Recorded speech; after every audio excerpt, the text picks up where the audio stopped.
Hi everybody. Thank you so much for watching this Redemption Hill Kids Assistant Training video. This is for those who are serving in Redemption Hill Kids as an assistant with our nursery or with our older kids, ages 3 and up. I thank you so much for taking time out of your day to watch this video. First, let's talk a little bit about Redemption Hill's vision. So this is Redemption Hill's vision church-wide. Redemption Hill Church exists to make disciples who understand the core tenets of the Christian faith, so that's grow in the gospel, pursue growth in holiness, that is change, that means we don't just stay where we are, we become more like Jesus, are committed to establishing and maintaining meaningful relationships, communities, and actively engaging with our city and the world for the sake of seeing others come to know Christ. That is mission. So Redemption Hill Kids does not have a separate mission from that. We are under the mission of the church as a whole, and we work to fulfill Redemption Hill's mission by coming alongside parents as they raise their children for God's glory. So our goal on Sunday morning is not to replace the role of parents. It is to help parents as they raise their children in fear and admonition of the Lord. And we work in prayerful expectation that the Lord will use our loving the kids, sharing the good news of Jesus with the kids, talking to them about the Bible, alongside their parents, raising them in the fear and admonition of the Lord. We work in prayerful expectation and hope that the Lord will use our efforts to see children come to know Him. So what do the big picture expectations?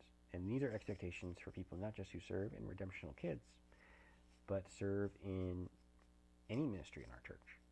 And these are essentially the things we've all covenanted to do together as members of Redemption Hill. That is to possess godly character, maintain a healthy spiritual life. That means being in the Bible, being in prayer, and being active in the pursuit of making disciples, pouring into others, and reaching out to lost people. And of course, no one's perfect in this, but these are, as members of Redemption Hill Church, our goals, our aim, even if done imperfectly, is to look like Jesus, to be in communion with the Lord through prayer and scripture reading, and go and make disciples as the Lord calls us to in His Great Commission. Now, these are more specific expectations for Sunday morning. First, as assistants, you will be assisting the lead teacher. That means helping them if they ask you to do reasonable things like help clean up, to help out a certain kiddo,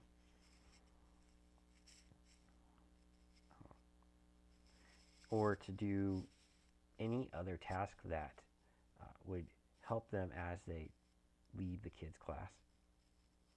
To interact with the kids, play with them, have fun with them, talk with them. If you're in Biggs and we're talking about the Bible story, talk to them about what they learned. Say, hey, yeah, wasn't that, talking about David and Goliath, wasn't it crazy how God used David to slay that giant? Man, do you remember how that pointed to Jesus? Do you remember?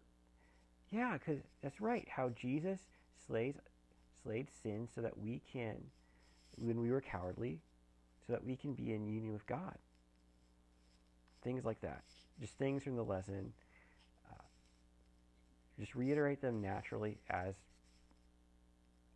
you're talking with them, but have fun with them. Show them that you love them, especially in the nursery. Not, of course, in Biggs too, but especially in the nursery. Man, those kids, 99% of what we do in there is showing our love to those kiddos.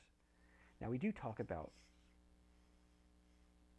the gospel. We read books with them, picture books that point to Jesus, but we also know that not all of that will stick because they're so young, but we do that in prayerful expectation the Lord will use that But probably what will stick more than anything is those people loved me.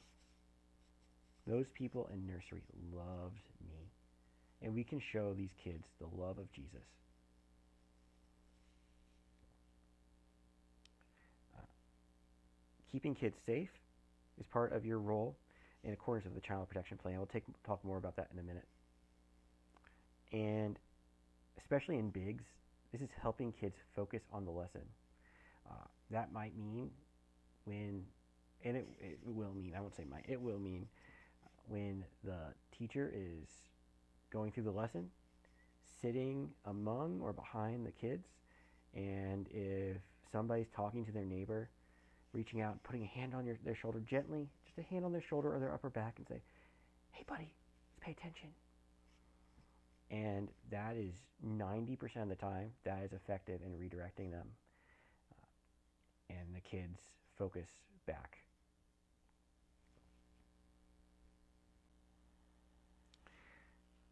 So looking at some more specific scenarios. Potty breaks. Now, in nursery, this is pretty simple. There's a restroom in the nursery class we have at the community center. And kiddos can go directly in from the nursery, can go directly into that restroom. Usually, 90% of the time, we'll stay outside, or perhaps they'll have the top part of that Dutch door open. The lead teacher can make that call. But it's more complicated for our big kids classes. There's no restroom in the classroom that we use. So when we lead kids to that outside hallway restroom, here's our procedure. A female volunteer will walk kids to the outside of the restroom. And that's because statistics show, unfortunately, that men are just way more likely to be abusers.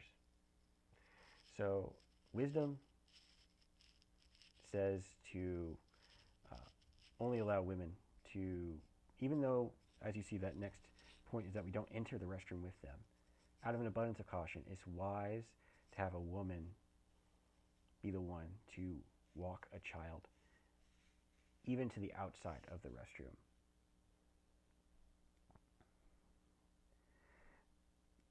You will not enter in with them. Ladies, if you're a volunteer, you will not enter in the restroom with them. Again, these are older kids. In theory, they should be potty trained. So they should be able to do what they need to do independently. If they do need help with something like wiping, you would get the lead teacher, and they would contact the parent to ask for help wiping. We're not asking you guys to help kiddos with that. That will be parents. And the other piece to know is, as you walk out there, you'll want to go stick your head in the auditorium, and to the left of the auditorium door, the security volunteer will be sitting there. And if you let them know that you're taking a kid to the restroom, they will know what to do. Essentially, they're serving as a second set of eyes. We don't want any kid to be alone with an adult at any point. It's called the rule of two. You can learn more about that in the Child Protection Plan, which is in the resources tab of your church center group. And the security team will serve as that second set of eyes for you. So what if a kid is not listening? So if in instances where redirection is probably even a better word than discipline, when redirection is needed, as volunteers, we are not their parents. So we do not have the same authority over these kids that parents would have. At times, gentle redirection may be needed, in which case it's not punitive. We're not looking to shame them. We're just looking to redirect them towards the godly choice, towards the right choice. You might see things like kids not sharing, kids playing together, and kid A wants to build a castle but kid B, who they're building with, wants to build a fort. And kid A is mad that kid B isn't building things the way they think it should be built. I'm going to trust your common sense in those moments to redirect those kids appropriately. Now, if things get out of hand, that those gentle redirection is not sufficing. The first thing you'll do before you even contact the parents is talk to the lead teacher. And then if the lead teacher still cannot get the child redirected, that would be an instance in which we would contact the parents.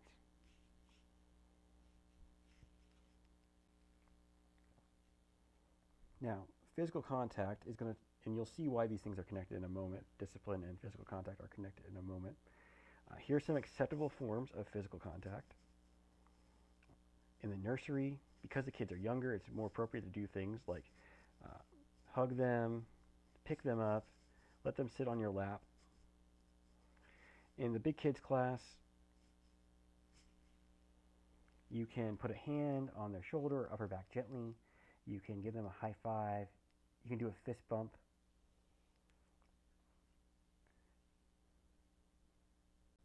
But you should never, discipline should never, ever, ever be physical. There might be instances in which you have to grab a kid for their own safety or the safety of others. But in that instance, you're not using physical discipline. You're protecting them from unsafe choices. And those will be rare, rare circumstances. But we're never, ever, by physical discipline, I mean, in RHC kids, we are never, ever spanking a kid. We are not their parents. That is not our responsibility. The responsibility entrusted to you is that of a volunteer, helping their parents as they lead their kids towards godliness. And as volunteers, I'm asking you guys not to use physical discipline. That means no slapping hands. And I know for most of you that is common sense. But it needs to be said just for the sake of clarity, that you guys will not be expected to use physical discipline. If you need to escalate things, talk to the lead teacher. The lead teacher can talk to parents, and then the parents will take it from there. So now we'll move on to scheduling. Here's how you access your schedule. You'll go to Church Center. You'll open your, well, actually, even before you open your group, you can go to the top right corner and click on your picture. And once you click on that top right circle, this is what comes up, and it should have a list of all your serving assignments. I will also post a team schedule. In fact, if you're watching this right after this is released, I just uploaded one in the resources tab a few moments ago. And the value of that team schedule is if you can't make it. Maybe you forgot to request off in Church Center. Maybe something came up last minute. So the question is, what if you can't make it? What if a kiddo gets sick at the last minute? What do you do? Well, here's what you'll do. You'll check that group schedule. And specifically, you'll check that group schedule to see who is the week following you. Then you'll go to the Members tab. I have it circled there. And you'll see the members of the group are then displayed. Once those group members are displayed, you can click on someone's name to bring up their contact info. And then you'll want to text them and ask them to switch or swap. To ask them if they can cover your week that you can't make it, and then you would cover the week that they're assigned to serve. Now, I strongly recommend you text individuals and don't just post something in the group. Human nature just tends, if there's an all call like that and a group message and everyone is asked, everyone will assume that someone else will say yes. Whereas if you ask people individually, they're more likely to respond. So I would highly recommend that in that instance, you reach out to individuals. And then after arranging a switch, then reach out to me. Once you get that, then I will talk to the scheduler and we will update the scheduling software accordingly. Don't wait for the scheduling software to be updated though. Once the swap is made and you let me know, assume that that swap is official. And if you can't get anyone to swap with you, then reach out to me as well. After you reach out to everyone that you can reach out to on your team, then reach out to me and then I'll help figure out next steps. Appreciate you taking a few minutes out of your day to watch this video.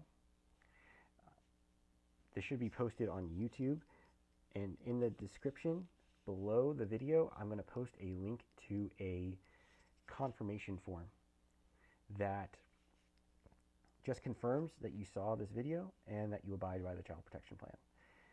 Thank you again for taking time. Thank you so much for volunteering in RHC Kids. We are very appreciative of you, speaking for myself, speaking for Josh, and how you love and serve our kiddos and come alongside the parents at Redemption Hill to help these kiddos learn more about Jesus and come to know Jesus. Thanks so much. Have a great day.